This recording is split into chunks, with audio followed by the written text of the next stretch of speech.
Hi everybody, thanks for watching. This video is sponsored by SicilianSeaSalt.com. Simply the best salt you can buy. So what we're doing today is we're making a basic barbecue rub for ribs. And I'm going to make it my way, the way I like the best. So follow along, and you can always change things, to whatever flavors you prefer. We're going to start out with about half a cup of Sicilian coarse sea salt right here. And to that we're going to add about a teaspoon of chipotle chili powder,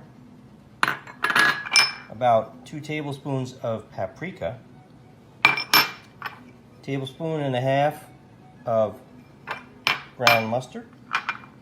We have some chili powder here. It's about a tablespoon of chili powder. And to that we're going to add some ground black pepper.